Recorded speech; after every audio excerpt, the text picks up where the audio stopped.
ఐరాల మండలం కంపల్లి గ్రామం Pulluru main village సంబంధించి రాజేందర్ రెడ్డి విజయమ్మలకు సర్వే నంబర్ 58/4లో కొంత ఇంటి స్థలం గురించి 4 సెంట్ల గురించి వివాదం జరుగుతున్నది.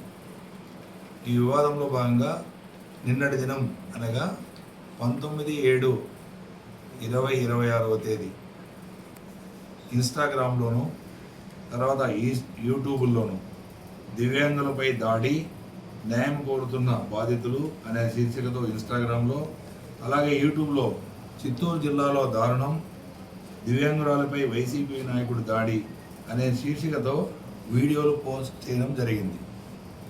దీనికి పరిశీలనగా ఈరోజు చిత్తూరు జిల్లా గౌరవ ఎస్పీ శ్రీ తుషార్ డూడి ఐపీఎస్ వారి ఆదేశాల మేరకు మేము ఈ గ్రామం సందర్శించడం జరిగింది. మాతో పాటే ఐరాల ఎంఆర్ఓ రామకృష్ణ గారితో విజిట్ చేసి మా సిఐ జయరాం మరి అట్లాగే జయరాం నాయక్ ఎస్ఐ గారు జయశ్రీతో విలేజ్ విజిట్ చేయడం జరిగింది.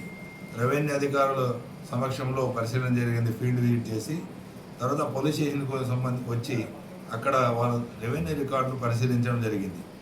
ఇందులో విజయమ్మ వైఫ్ ఆఫ్ గోవింద్ రెడ్డి అదే గ్రామానికి చెందిన రాజేందర్ రెడ్డికి సంబంధించిన బంధువులతో వారి భాగం కొనుక్కోవడం జరిగింది. అందులో 20 సెంట్లు తీసుకున్నది ఈమె, వాళ్ళ హక్కు 16 సెంట్లే వస్తుంది. ఇద్దరి పరిష్కారంలో 4 సెంట్లు వివాదం ఉంది. దానికి హద్దులు లేకుండా ఉమ్మడిగా తీసుకోవడం జరిగింది. ఇందులో భాగంగా రాజేందర్ రెడ్డి 4 సెంట్లు నాకు ఇటు సైడు దక్షిణముఖ పక్కన కావాలని, విజయమ్మ మేము స్థలానికి ఉత్తర పక్కన ఇస్తామని వాళ్ళు ఇలా వాదోపవాదాలు జరుగుతూ ఉంటే దీనికి సంబంధించి ఐరాల ఎంఆర్ఓ గౌరవనీయులు రామకృష్ణ గారు ఫీల్డ్ ఎంక్వైరీ చేసి ఫిర్యాదుదారులు రాజేందర్ రెడ్డి ఇచ్చిన ఫిర్యాదు మేరకు ఫీల్డ్ ఎంక్వైరీ చేసి వాళ్ళు ఎక్కడ శాంతి భద్రతల విఘాతం కలగకుండా కేసు 163 BNS ప్రకారము ఇరు పార్టీలు పార్టీ 1 రాజేందర్ రెడ్డి కానీ పార్టీ 2 విజయమ్మ సంబంధించిన వాళ్ళు కానీ ఆ స్థలంలోకి ప్రవేశించకూడదని ఇవ్వడం జరిగింది. ఇందులో 24వ తేదీ కంప్లైంట్ ఒకటి విజయమ్మ కంప్లైంట్ మీద రాజేందర్ రెడ్డి వాళ్ళ భార్య పైన ఒక కేసు నమోదు చేయడం జరిగింది. సబ్సిక్వెంట్గా స్టేట్ దివ్యాంగురాలి సెక్రటరీ సుమతి గారు ఆమె ఫిర్యాదు మేరకు 2వ కేసు కానీ గోవింద్ రెడ్డి వారి బంధువుల పైన నమోదు చేయడం జరిగింది. అలాగే మళ్ళీ 3వ కేసు ఈ రాజేందర్ రెడ్డి ఇచ్చిన ఫిర్యాదు మేరకు ఆ విజయమ్మ దివ్యాంగురాలు వాళ్ళపైన కానీ కేసు నమోదు చేయడం. ఇందులో 3 కేసులు దర్యాప్తులు జరుగుతున్నాయి. అందులో జయశ్రీ ఐరాల ఎస్ఐ గారు దర్యాప్తు చేస్తున్నారు. దర్యాప్తు నిష్పక్షపాతంగా జరుగుతాయి, అందులో అనుమానం ఏం లేదు. దాన్ని సిఐ గారు పరిశీలిస్తారు, వారి సూపర్వైజన్లో జరుగుతుంది. అదిగా మాకు కానీ తెలియజేస్తారు.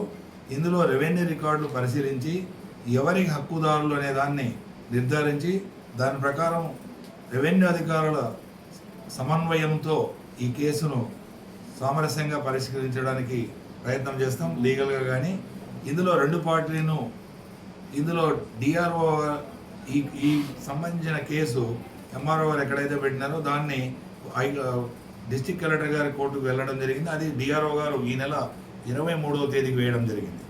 దాన్ని కానీ మరి ఈ పార్టీ బి విజయమ్మ సంబంధించిన వాళ్ళు మేము రాలేము, 23వ తేదీ మాకు మీటింగ్ ఉందని 31కి వేయమని అడిగినారన్నట్లుంది. అది కానీ 31కి వేసినారని చెప్తున్నారు. ఇంతవరకు మనకు అధికారంగా ఆ విషయాలు తెలియదు. ఇందులో పోలీసుల పాత్ర ఎలాంటిది ఏమీ లేదు, కానీ కేసు పెట్టినారనేది ఒక ఆరోపణ మాత్రం చేశారు.